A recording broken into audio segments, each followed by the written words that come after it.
ನಮಸ್ಕಾರ, ರಿವ್ಯೂ ಚಾನಲ್ಗೆ ಸ್ವಾಗತ. ನಾನು ಸೌಖ್ಯ ಗಾಂವ್ಕರ್. ಹೇಗೋ ಪಟ್ಟು ಬಿಡದೆ ಅಂದುಕೊಂಡಂತೆ ಟಿಕೆಟ್ ಅನ್ನ ಫೈನಲ್ ಮಾಡಿಸ್ಕೊಂಡಿರೋ BSY ಮತ್ತು ವಿಜಯೇಂದ್ರಗೆ ಎರಡು ಕ್ಷೇತ್ರಗಳಲ್ಲಿ ಬಿಗ್ ಶಾಕ್ ಎದುರಾಯ್ತಾ.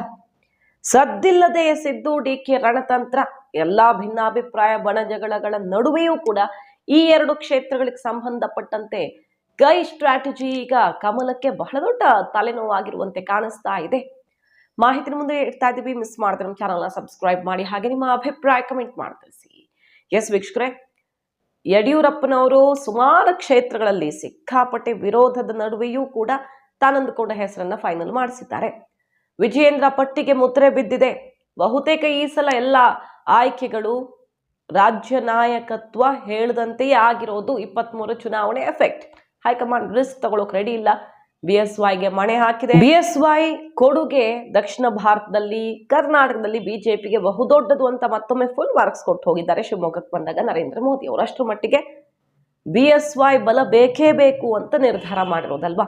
ಈ ಹೊತ್ತಲ್ಲಿ ಈ ಎರಡು ಪ್ರಮುಖ ಕ್ಷೇತ್ರಗಳಿಗೆ ಸಂಬಂಧಪಟ್ಟಂತೆ ಎಲೆಕ್ಷನ್ಗೂ ಮುನ್ನವೇ ಆಘಾತವ ಬೇರೆ ಯಾವುದೂ ಅಲ್ಲ. ಬೆಳಗಾವಿಯ ಎರಡು ಕ್ಷೇತ್ರಗಳು, ಬೆಳಗಾವಿ ಮತ್ತು ಚಿಕ್ಕೋಡಿ ಲೋಕಸಭಾ ಕ್ಷೇತ್ರಗಳಲ್ಲಿ ಬಿಜೆಪಿ ಆಯ್ಕೆ ತಪ್ಪಾಯ್ತಾ?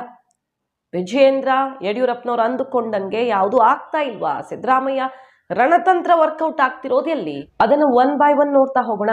ಬೆಳಗಾವಿ 23 ಚುನಾವಣೆಯಲ್ಲಿ ಕೈ ಪಾಲಾಯ್ತು. ಕೈ ಭರ್ಜರಿಯಾಗಿ ಗೆದ್ದುಕೊಳ್ತು. ಬಿಜೆಪಿಯ ಭದ್ರಕೋಟೆಯಲ್ಲಿ ಕಿತ್ತೂರು ಕರ್ನಾಟಕದಲ್ಲಿ ಕಾಂಗ್ರೆಸ್ ಈ ಸಲ ಗಳಿಕೆ ಚೆನ್ನಾಗಿ ಮಾಡ್ಕೊಂಡಿದೆ.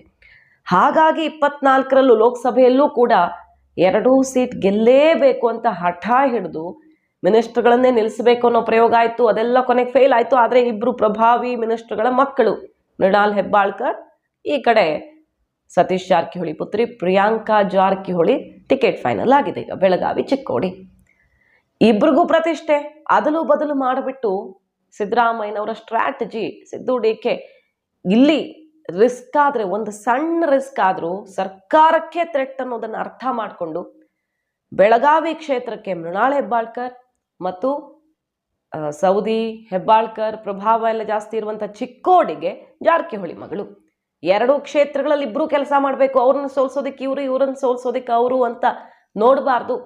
ಆ ಥರ ಸ್ಟ್ರಾಟಜಿ ಮಾಡಿ ಅದಲು ಬದಲು ಮಾಡಿಕೊಟ್ಟಿರೋದು ಟಿಕೆಟ್ ಅನ್ನ. ಈ ಆಯ್ಕೆಯಲ್ಲೇ ಅರ್ಧ ಗೆಲುವನ್ನ ಕಂಡುಕೊಳ್ತಾ ಕಾಂಗ್ರೆಸ್ ಬೆಳಗಾವಿ. ಈಗ ಮೃಣಾಲ್ ಹೆಬ್ಬಾಳ್ಕರ್ ವಿಚಾರಕ್ಕೆ ಬಂದ್ರೆ, ಒಂದು ಅವ್ರ ತಾಯಿ ಕ್ಷೇತ್ರ ಕೂಡ ಅದೇ ವ್ಯಾಪ್ತಿಯಲ್ಲಿ ಬರುತ್ತೆ. ಪಂಚಮಸಾಲಿ ಅಸ್ತ್ರ ಮತ್ತು ಬಿಜೆಪಿ ಲೋಕಲ್ ಲೀಡರ್ಸ್ ಶೆಟ್ಟರ್ ಮೇಲೆ ಮುನಿಸ್ಕೊಂಡಿದ್ದಾರೆ. ರಮೇಶ್ ಜಾರಕಿಹೊಳಿ ಪ್ರಭಾವ ಅಷ್ಟಕ್ಕಷ್ಟೇ. ಸೌದಿ ಅಂತೂ ಈಗ ಕಾಂಗ್ರೆಸ್ ಅಲ್ಲಿ ಇದ್ದಾರೆ. ಅಲ್ಲಿ ಯಾರು ಅನ್ನೋದೊಂದು ಪ್ರಶ್ನೆ ಬರುತ್ತಲ್ಲ. ಇರೋರ ಪೈಕಿನೂ ಒಗ್ಗಟ್ಟಿನ ಪ್ರದರ್ಶನ ಆಗೋ ತರ ಇಲ್ಲ. ಈಗ ಶೆಟ್ಟರ್ ಗೋ ಬ್ಯಾಕ್ ಶೆಟ್ಟರ್ ಅಭಿಯಾನ ಶುರುವಾಗಿದೆ. ಕೊನೆಗೆ ಈಗ ಶೆಟ್ಟರ್ಗೆ ಹಾವೇರಿಗೆ ಕೊಡೋದಾ? ಆಲ್ರೆಡಿ ಘೋಷಣೆ ಮಾಡಿದಾರಲ್ಲ ಹಾವೇರಿ ಬೊಮ್ಮಾಯಿ ಅವ್ರನ್ನ ಚೇಂಜ್ ಮಾಡೋದಾ ಅನ್ನೋ ತನಕ ಯೋಚನೆ ಆಗಿದೆ. ಅಷ್ಟು ಟೆನ್ಷನ್. ಯಡಿಯೂರಪ್ಪನವ್ರು ಹಠ ಹಿಡಿದು ಶೆಟ್ಟರ್ನ ಕರ್ಕೊಂಡು ಬಂದ್ಬಿಟ್ಟಿದ್ದೀವಿ, ಟಿಕೆಟ್ ಬೇಕು ಅಂತ. ಕೊಡ್ಸಿದ್ದೇನೋ ಸರಿ, ಬಹುತೇಕ ಅಂತಿಮಾಂತಿಗೆ ಹೇಳ್ತಿರೋದೇ ನಂಬಿಕೊಂಡು ಮಾತಾಡೋದಾದ್ರೆ ನಾವು. ಶೆಟ್ಟರ್ಗೆ ತೀವ್ರ ಸ್ವರೂಪದ ವಿರೋಧ ಇದೆ. ಲೋಕಲ್ ಅಲ್ಲಿ ಯಾರು ಗಂಡಸರು ಇಲ್ವಾ ಅಂತ ಸವಾಲ್ ಹಾಕಿದ್ದಾರೆ ಕಾಂಗ್ರೆಸ್ ನಾಯಕರು. ಅಲ್ಲಿನ ಬಿಜೆಪಿಗರಿಗೂ ಕೂಡ ಅದು ಸ್ವಲ್ಪವೂ ಇಷ್ಟ ಇಲ್ಲ ಶೆಟ್ಟರ್ ಆಯ್ಕೆ. ಇಷ್ಟೆಲ್ಲ ಆದ್ಮೇಲೂ ಕೂಡ ಬಿಜೆಪಿ ಶೆಟ್ಟರ್ನೇ ನೆಚ್ಚಿಕೊಂಡ್ರೆ ಅದು ಕಾಂಗ್ರೆಸ್ಗೆ ಲಾಭವನ್ನ ತಂದು ಕೊಡೋ ತರ ಕಾಣಿಸ್ತಾ ಇದೆ. ಈ ಕಡೆ ಚಿಕ್ಕೋಡಿ ಲಕ್ಷ್ಮಣ್ ಸವದಿ ಕೂಡ ಜಾರಕಿಹೊಳಿ ಜೊತೆ ಏನೇ ಡಿಫರೆನ್ಸ್ ಇದ್ರು ಕೆಲಸ ಮಾಡ್ಲೇಬೇಕು. ಯಾಕಂದ್ರೆ ಅಷ್ಟು ದೊಡ್ಡ ಭರವಸೆಗಳನ್ನೆಲ್ಲ ಕೊಟ್ಟಿರೋದು, ದೊಡ್ಡ ಮೊತ್ತದ ಅನುದಾನ ಕೊಟ್ಟವ್ರು, ಇನ್ನೇನು ಪಕ್ಷನೇ ಬಿಡ್ತಾರೆ ಅದೇನು ಊಹಾಪೋಹ ಅಲ್ಲ. ಬಿಜೆಪಿಯಿಂದ ಹೈಕಮಾಂಡ್ ನಾಯಕರಿಂದಾನೇ ಕಾಲ್ ಬಂದಿದ್ದನ್ನ ಸೌದಿಯವರೇ ಒಪ್ಪಿಕೊಂಡಿದ್ದಾರೆ. ಸೊ ಅಷ್ಟೆಲ್ಲ ಪ್ರಯತ್ನ ಆಗ್ಬಿಟ್ಟಿತ್ತು ಶೆಟ್ಟರ್ ಜೊತೆಗೆ ಅವ್ರನ್ನ ಕರ್ಕೊಳ್ಳೋದಿಕ್ಕೆ. ಆದ್ರೆ ಸಿದ್ದರಾಮಯ್ಯನವರ ಭರ್ಜರಿ ಅನುದಾನ, ನೀರಾವರಿ ಯೋಜನೆ, ಅವರ ಬಹು ನಿರೀಕ್ಷಿತ ಯೋಜನೆಗಳನ್ನ ಅನುಷ್ಠಾನಗೊಳಿಸೋದಿಕ್ಕೆ ಚಾಲನೆ ಕೊಟ್ಟಿದ್ದು.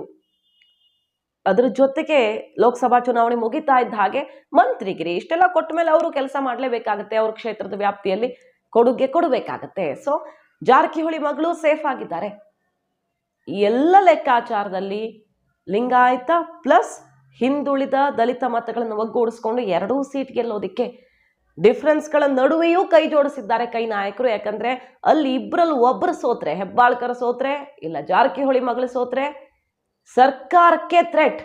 2 ಗೆದ್ರೆ ಮಾತ್ರ ಸರ್ಕಾರ ಸೇಫ್ ಅನ್ನೋ ತುಂಬಾ ಚೆನ್ನಾಗಿ ಗೊತ್ತು ಬೆಳಗಾವಿ ರಾಜಕಾರಣದ ಇತಿಹಾಸ. ಹಾಗಾಗಿ ರಿಸ್ಕ್ ತಗೊಳ್ಳೋಕೆ ರೆಡಿ ಇಲ್ಲ ಕಾಂಗ್ರೆಸ್.